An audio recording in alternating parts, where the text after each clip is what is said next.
Hi friends, இன்றைக்கி Saturday evening நானும் அவரும் மார்க்கெட் போயிட்டு அடுத்த வாரத்துக்கு தேவையான திங்ஸ் எல்லாம் வாங்கிட்டு வந்து ஸ்டோர் பண்ணிடலான்னு சொல்லிட்டு போயிட்டுருக்கோம். டெய்லி போய் வாங்கிட்டு வந்து சமைக்கிற மாதிரி டிஸ்டன்ஸில் வீடு கிடையாது ஃப்ரெண்ட்ஸ், கொஞ்சம் தூரம் உள்ளே இருக்கும் வீடு. அதனால் வந்து நம்ம வீக்லி ஒன்ஸ் போயிட்டு எல்லாம் வாங்கிட்டு வந்து ஸ்டோர் பண்ணால் தான் வந்து ஈஸியாக இருக்கும் அடுத்த வாரம் ஓட்டுறதுக்கு. ஸோ மோஸ்ட்லி நாங்கள் வந்து சாட்டர்டே தான் இந்த வேலையெல்லாம் வச்சுப்போம். சாட்டர்டே காலையில் போய்ட்டு எல்லாம் வாங்கிட்டு வந்துடுவோம். யூஸ்வலாக காலையில் போவோம், எனக்காவது வேலை இருந்தது அவருக்கு அப்படின்னா மட்டும் ஈவினிங்கில் போவோம். இன்றைக்கி வந்து கொஞ்சம் வேலை இருக்குது ஆஃபீஸில் சொல்லிட்டு காலையிலே போயிட்டு மதியம் லஞ்சுக்கு தான் வந்தார் வீட்டுக்கு. அதனால் சரி இப்போ போய் வாங்கிட்டு வந்து வச்சிடலான்னு சொல்லிட்டு போயிட்டுருக்கோம். காய்கறி இல்லாமல் தீர்ந்துடுச்சு. சரி கொஞ்சம் காய்கறிலாம் வாங்கிட்டு அடுத்த வாரத்துக்கு எவ்வளோ தேவையோ அவ்வளோ வாங்கிட்டு ஃப்ரூட்ஸ் எல்லாம் கொஞ்சம் வாங்கிட்டு நெக்ஸ்ட் வீக்கு தேவையான நான்வெஜ் ஐட்டம்ஸு சிக்கன், மீன், முட்டை அதெல்லாம் வாங்கிட்டு வந்துட்டோம்.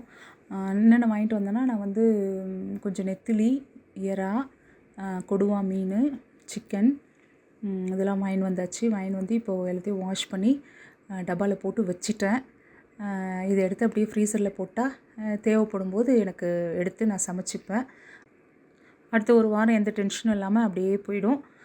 இன்றைக்கி வந்து போய் இதெல்லாம் தான் வாங்கிட்டு வந்தோம். இந்த சாட்டர்டே வந்து எங்களுக்கு இப்படி தான் போச்சு. உங்களுக்கு எப்படி போச்சுன்னு சொல்லுங்கள். நெக்ஸ்ட் வீடியோவில் மீட் பண்ணலாம். Bye friends.